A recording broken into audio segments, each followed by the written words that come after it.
Whether you're interested in the latest entries to a beloved series or playing your favorite indie game on your commute, the Nintendo Switch is a great console for you. Combining the mobility of handhelds and the experiences of an at-home console, the Switch has been a massive success. In the past year, its popularity has only grown, and fresh anticipation for new titles makes it a great time to dig into a classic or immerse yourself in a whole new world.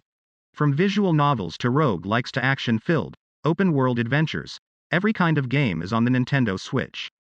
Its unique hardware does raise some considerations, however.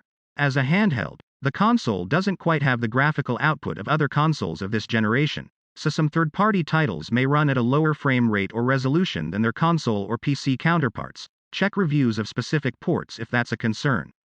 If you're playing on a Switch Lite, be aware that a select few titles will require separate Joy-Cons to use for a controller. Those on our list below will work with either version of the console, and are optimized to run smoothly on the Switch's hardware. The hard part about making a list like this is choosing what games have to be left off. From Nintendo's first-party studios to indie developers, this list represents some of the standout, must-play titles on the system. Most are unique to the Switch, while others are great to play in bite-sized segments on the go. Gameplay-focused or story-driven, open-world or linear progression, challenging or chill, many of these titles are made to be flexible, letting you play how you want to.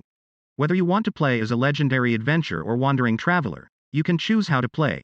Help people in the game's many side quests, solve puzzles in the 120 shrines hidden around the map, tackle dungeons in each corner of the world, or set forth to defeat Ganon in Hyrule Castle.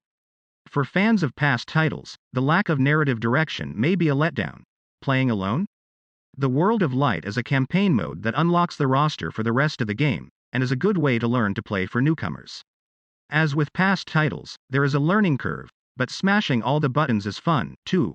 With the mimicry powers of Mario's new hat, Cappy, you get to do all that as various enemies, items, and parts of the stage itself. With hundreds of hidden moons and Mario's robust movement abilities, there is always something new to do on the Odyssey.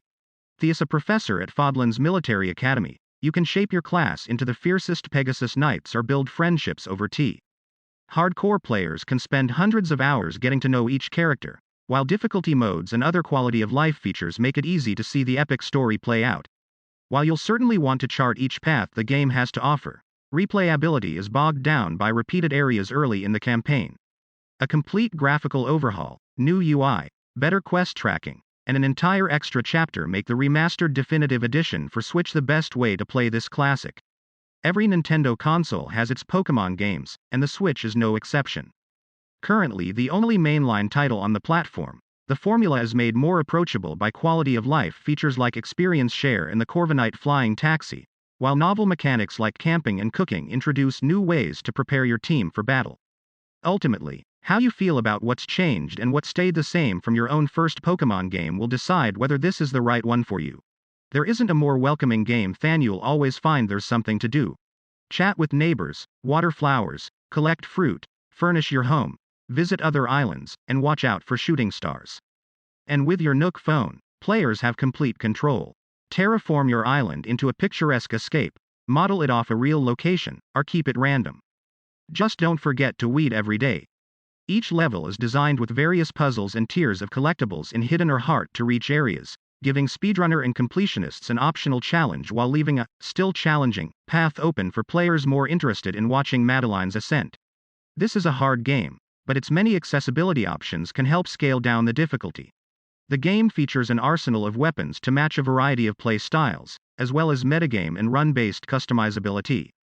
Every character is lovable in their own way, from the three-headed Cerberus to the cosmic entity that is Chaos, and you'll be making just one more run to see them again and again in this hit indie title. First you draw a circle, then you dot the I's. Then, team up with heroes and villains of every previous game to take on the biggest cosmic deity yet.